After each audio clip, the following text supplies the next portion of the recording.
quería hablar de televisión argentina, más que nada con el hecho de la historia, ¿no? Nosotros estamos siempre revolviendo ahí en el pasado, así que quería contar un poco de cómo fue la historia del ingreso de esta tecnología y bueno, a lo que es hoy, ¿no? Sí.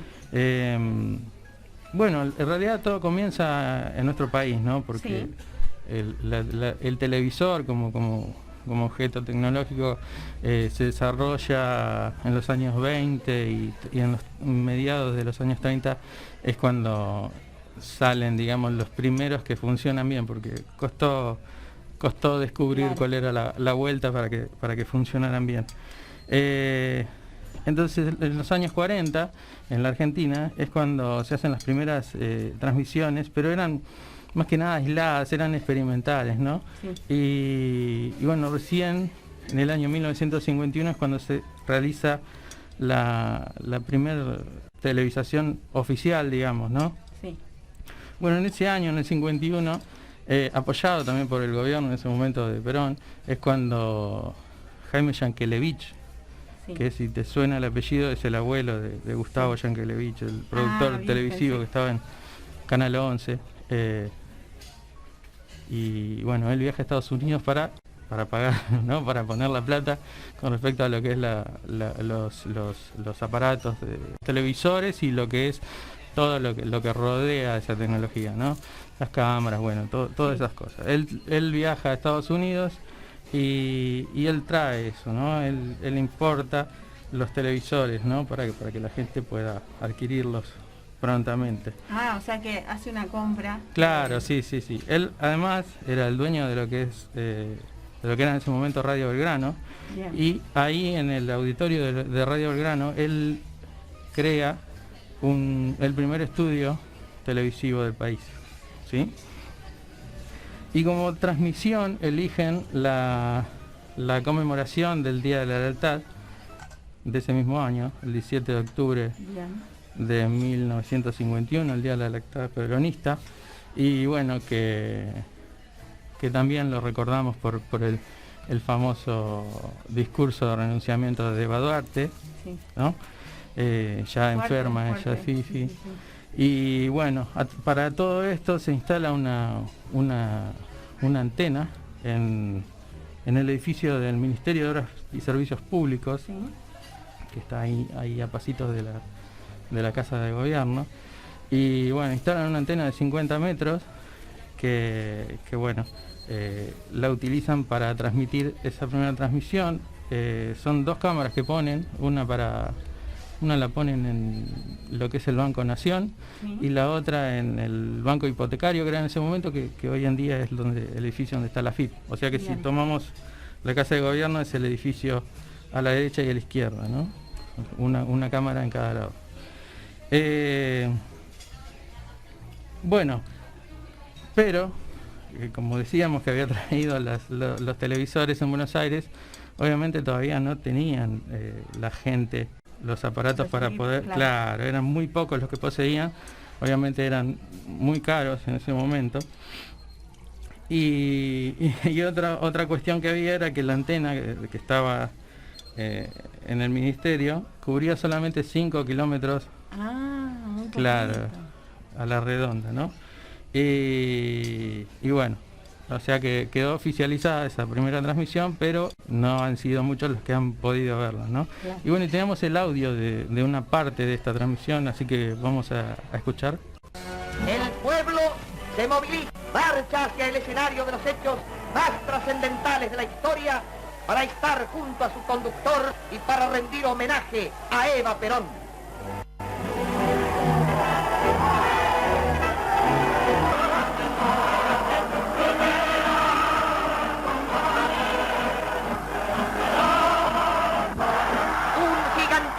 Clamor destaca la presencia de Perón y de Eva Perón en los balcones de la Casa de Gobierno.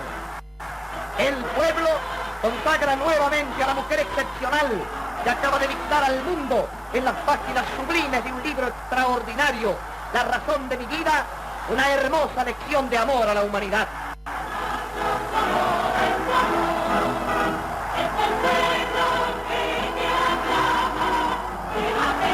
el secretario general de la Confederación General del Trabajo, señor José Espejo, trae la palabra de 5 millones de trabajadores e impone a la señora Eva Perón el laurel de la distinción y el reconocimiento, en homenaje a su ejemplo sin precedentes de renunciar no a una candidatura, sino prácticamente a la vicepresidencia de la nación, que le valiera igualmente la gran medalla peronista en grado extraordinario que le otorgara el jefe. Ahí teníamos un fragmento, ¿no? Porque obviamente el acto duró muchísimo y bueno, queríamos por lo menos para que se escuche.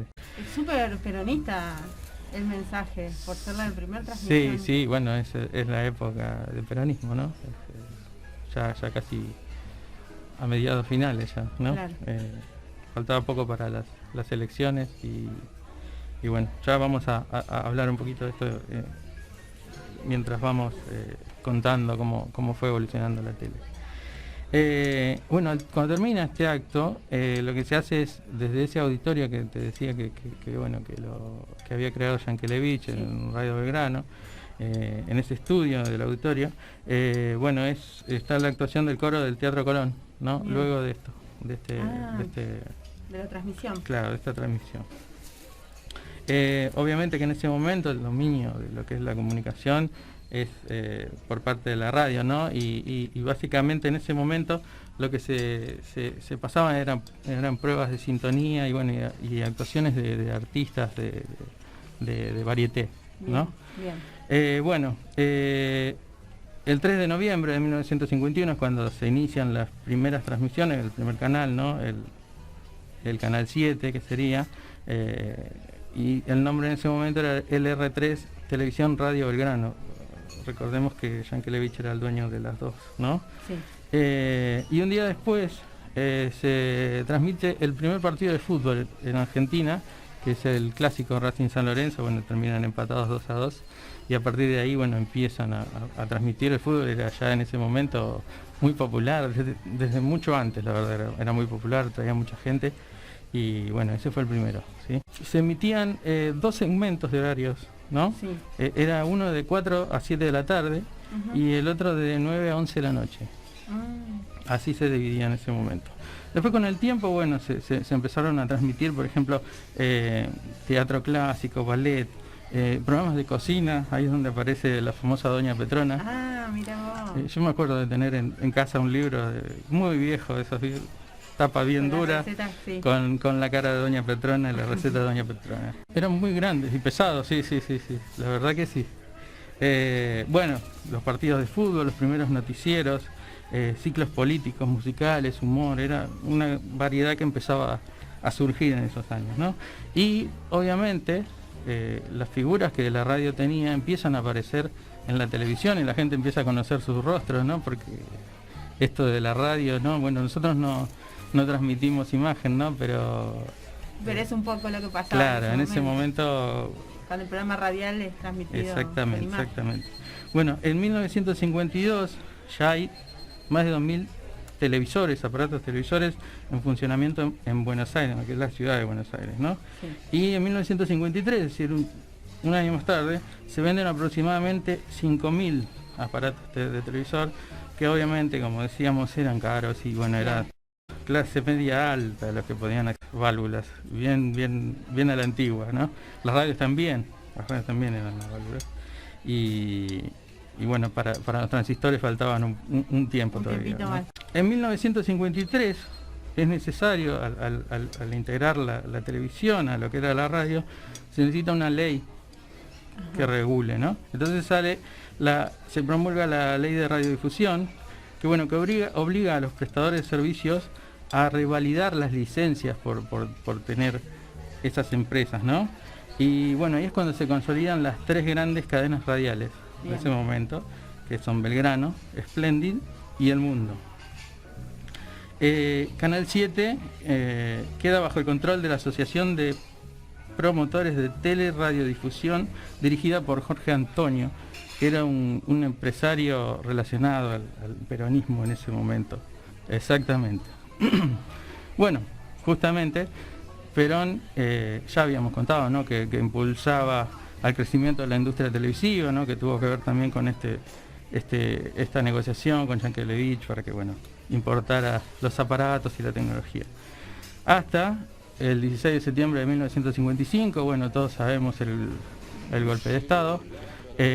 Bueno, el presidente en ese momento, Eduardo Leonardi, revoca algunos artículos de esta ley que había promulgado Perón, y también lo que hace es designar interventores estatales en estas emisoras que eran privadas en ese momento, ¿no? Y mediante un decreto el Estado se queda, o sea, se apropia, expropia los bienes de las emisoras, ¿no? Obviamente hay un lío muy grande, porque sí, imagínate lo que significa ese tipo de conductas, ¿no? Más allá de que sea un gobierno militar y que entró por la fuerza. Pero bueno. En el 57, o sea, 2 años después, fíjate lo poco que duraban cómo se cambiaban de figuras, ¿no? En ese momento de las dictaduras.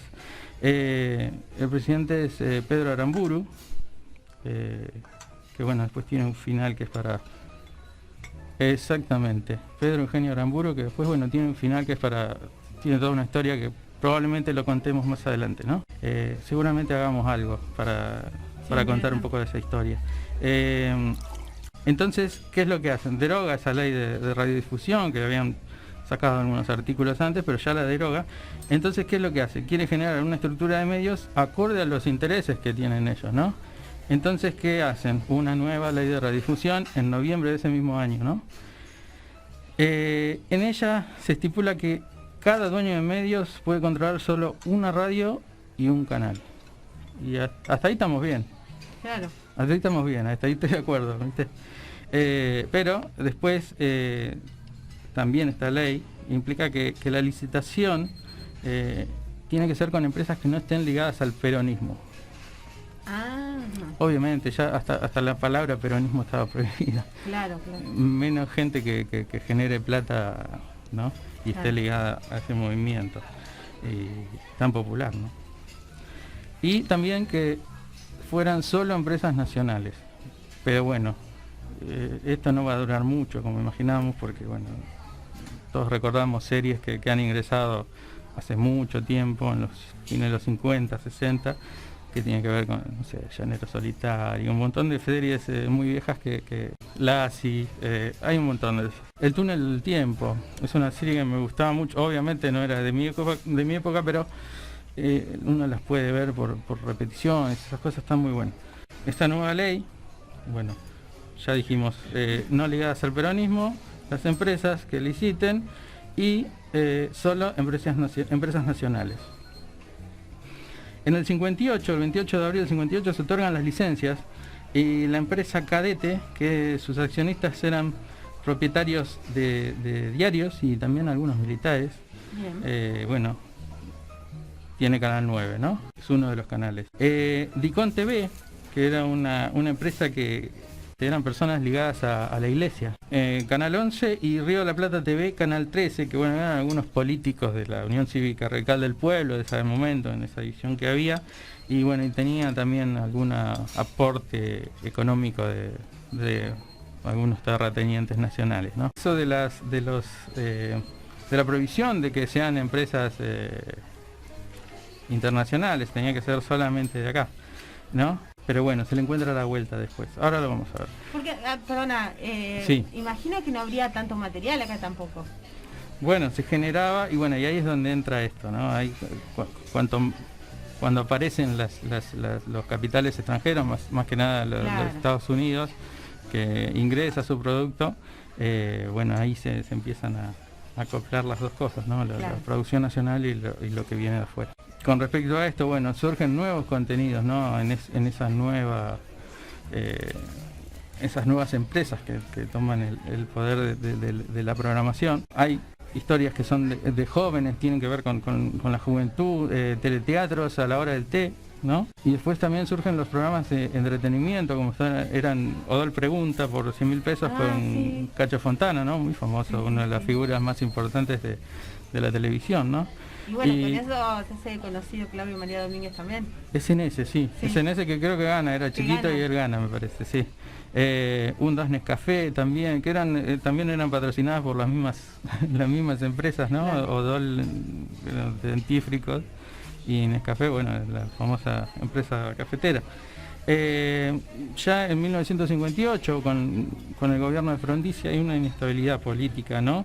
¿Qué es lo que pasa, no? Que no exista plata para invertir en producciones, ¿no? Entonces ahí llegamos a lo que veníamos hablando, es donde entran las cadenas estadounidenses, ¿no? Llámese ABC, CBS y NBC o NBC, que son las más importantes en ese momento y hoy en día también. Sí.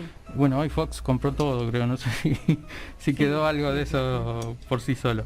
Para poder entrar, tengamos en cuenta que estaba la ley, ¿no? Que se prohibía las empresas extranjeras, aparecen como productoras de contenidos y es ese hueco legal que se le llama, ¿no? Que encuentran para poder entrar, ¿no? En el asunto. Y así es que entran ProArtel, ¿no? Que era CBS, y el grupo editor de una revista Time muy famosa, ¿no? Que se hace cargo de Canal 13, ¿sí?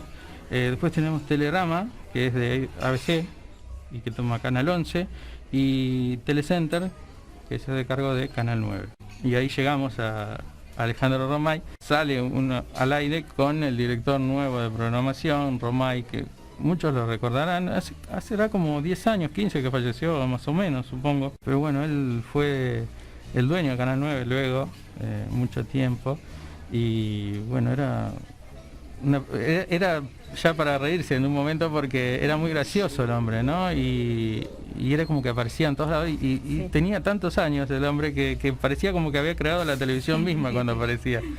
Había descubierto mucho. Sí, atraía mucho, obviamente, no era un típico empresario, ¿no? No, se le veía alegre. Exactamente, sí, exactamente.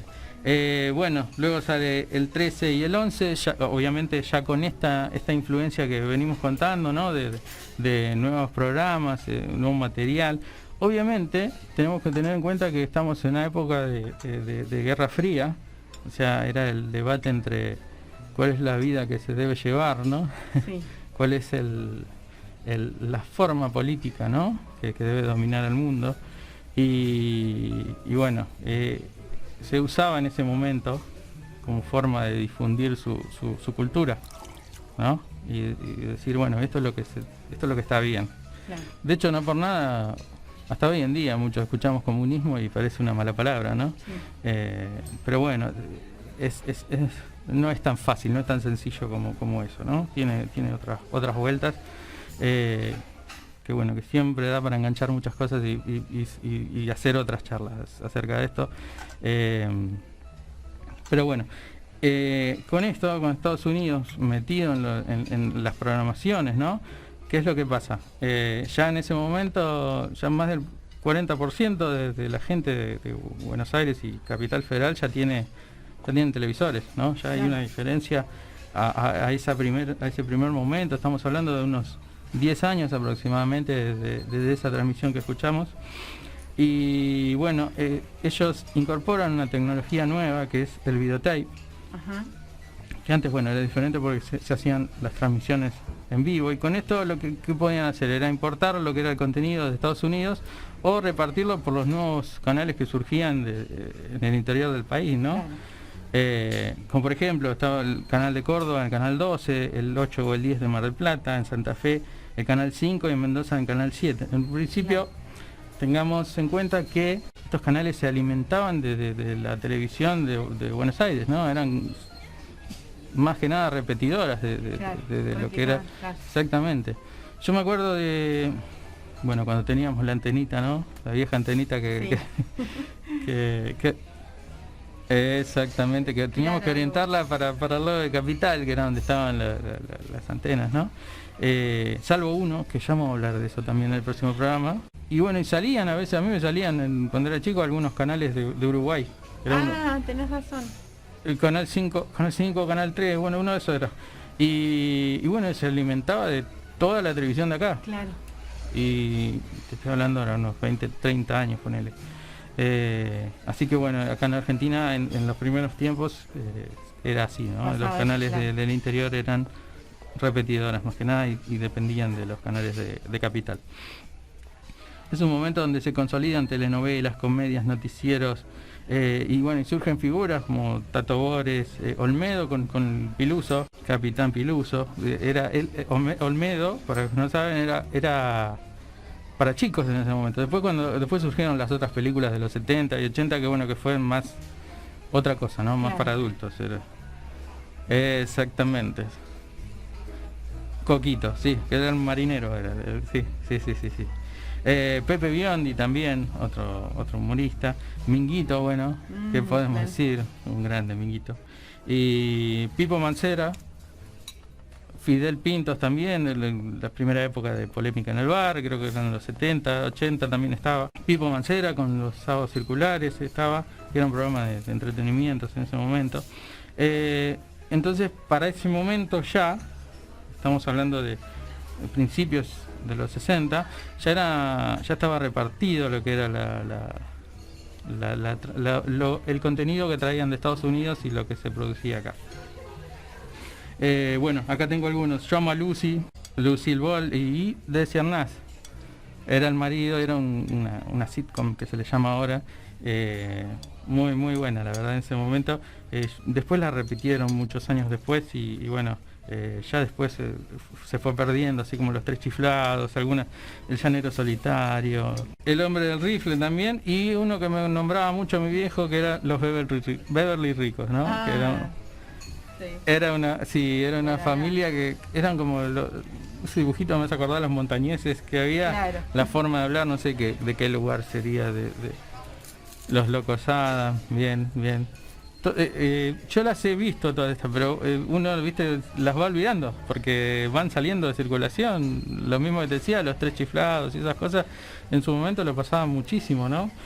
Por ejemplo, El Zorro, bueno, si bien El Zorro fue de esa época, creo que 58, 59, El Gordo y el Flaco, eran todos de humor que en ese momento tenían mucho éxito ellos. A mediados de los 60 es cuando los canales cambian de manos, entonces el contenido ya pasa a ser más nacional, ¿no? Exactamente. Recordemos que Romay era director de contenidos, bueno, él compra Canal 9 ya, en 1965. En el 66 se crea el Canal 2, y bueno, tenía la repetidora en Florencio Varela, creo que es zona, digamos, sur de la ciudad de Buenos Aires. Entonces cuando vos tenías que orientar tu antena, había que... Claro. Y tenías uno que te cantaba, no, dale un poquito más. No, claro. Bueno, eso tenía en ese momento. Canal 2 luego se muda a Palermo, que es donde está hoy, ¿no? Ya con otro nombre, otras vueltas, ¿no? En la compra y venta del canal, pero bueno, eso lo vamos a ver ya la semana que viene. Se crea el Canal 2, decíamos, y Héctor Ricardo García, si les suena, es el dueño en ese momento del diario Crónica, y que después crea Crónica TV.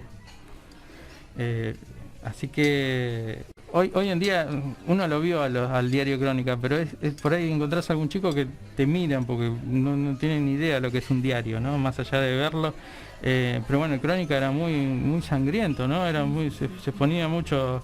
Eso era lo que tenía la característica del Crónica. Y creo que empezaba a captar el impacto, o sea, quería generar claro. Y bueno, ya en los 90 está el canal, ¿no? El canal Crónica TV. Bueno, él compra Canal 11 en ese momento. Bien. ¿Sí? Guarmestre, y junto a los Vigil, Aníbal Vigil, los dos, bueno, Guarmestre estaba ya en Canal 13, bueno, compran ellos tres el canal. Los Vigil eran los dueños de Editorial Atlántida en ese momento. Y bueno, estos son los nuevos propietarios de los canales que bueno, por eso decíamos que se nacionalizaban el contenido, ¿no? En 1933, ya que hablábamos de los canales que estaban en las provincias, ya existían 35 canales que dependían de la programación de Capital, ¿no? Y en ese mismo año Raúl Astiri, que era el titular de la Cámara de Diputados, se adueña de las emisoras por medio de la creación de un sistema nacional de comunicaciones televisivas, ¿sí? Los sindicatos también pretendían obtener algo de eso, y para esto, ¿qué es lo que hace? decreta la caducidad de las licencias de los principales canales porteños y algunos que también eran del interior, ¿no?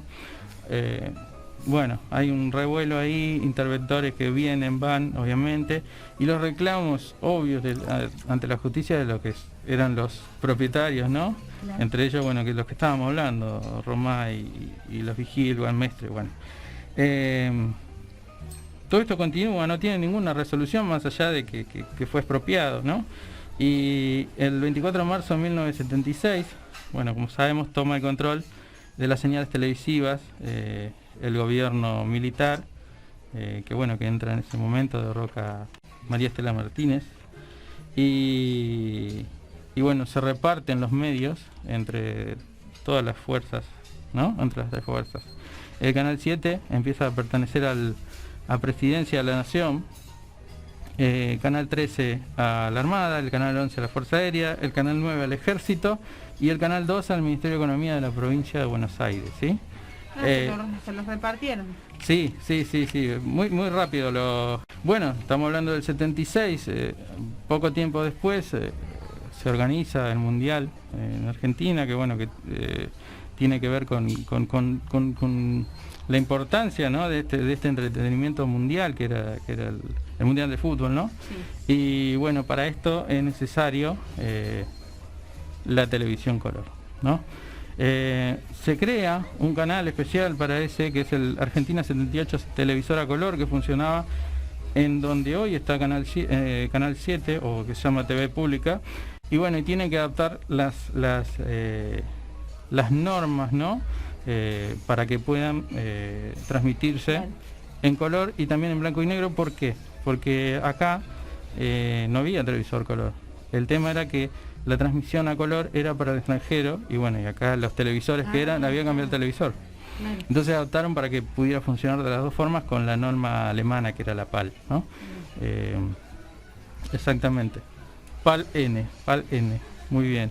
Ya el año siguiente se fusionan lo que era el canal Argentina 78 Televisora Color y Canal 7, y bueno, y se crea ATC, Argentina Televisora Color, y se muda al lugar donde está hoy, ¿no?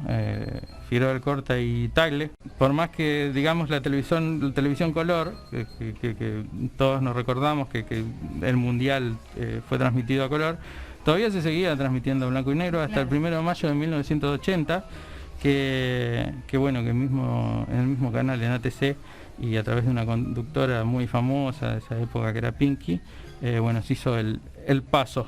Bueno, tenemos el audio del paso de la televisión blanco y negro a la televisión color, así que la escuchamos.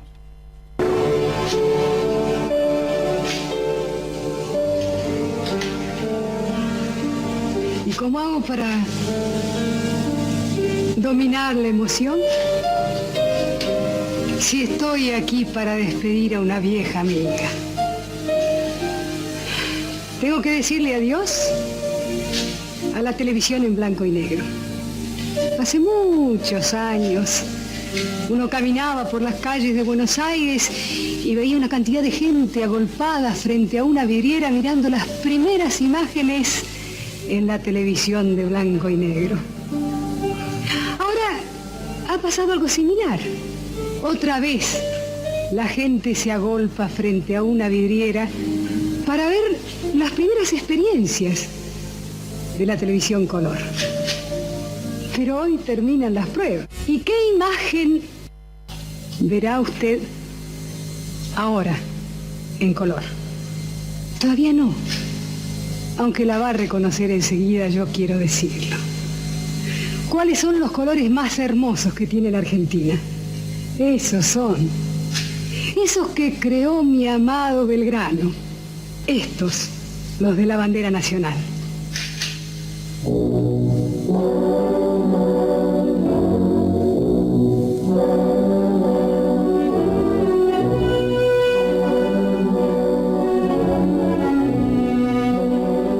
Señoras y señores, he aquí la televisión en color.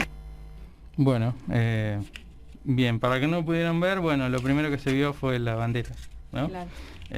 La bandera, los colores de la bandera, y bueno, esa frase icónica, ¿no? Aquí la televisión color. Que bueno, luego ya al año siguiente lo pueden seguir Canal 11 y Canal 9 ya con color, ¿no? En ese mismo año se conforma lo que fue el famoso CONFER, ¿no? Que fue el Comité Federal de Radiodifusión. También se habían dividido entre las Fuerzas Armadas, ¿no? También estaba compuesto por ellos, ¿sí? ¿Y cuál era la misión? Calificar los programas y aprobar o desaprobar la emisión, y además imponer los temas, ¿no? La temática que se tenía que transmitir, valores, lo que está bien, lo que está mal, lo que sí, lo que no, lo que se debe ser y lo que no, que ya lo habíamos hablado la otra vez con el tema de la censura. Sí. Y bueno, canciones, autores, actores, temáticas fueron prohibidas en ese momento. Bueno, con una crisis económica que en ese momento existe, son en mayor cantidad llegan las series de Estados Unidos nuevamente, ¿sí? Batman, ¿no? El Batman, pero tengamos en cuenta que era una serie de los 60, se transmitía en esa época, en los 80, y bueno, reemplazan a la producción nacional, obviamente para bajar costos, pero también para distraer un poco, porque sin producción nacional es imposible que se critique la situación política y social del país en ese momento, ¿no? Y bueno, y tengamos en cuenta que ya en 1982 viene lo que va a ser el final de la dictadura con la Guerra de Malvinas, lo que significó, se empiezan a volver los actores que estaban prohibidos, empiezan a poder difundir los libros, hay programas nuevos, ¿no? que aparecen y que tienen otras temáticas. Es como que se animaron un poquito más con esto de la guerra, que bueno, vamos a charlar.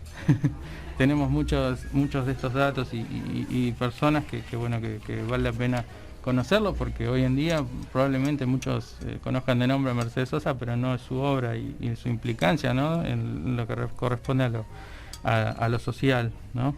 Bueno, en ese momento es cuando se privatiza el Canal 2 del que hablábamos, ¿no?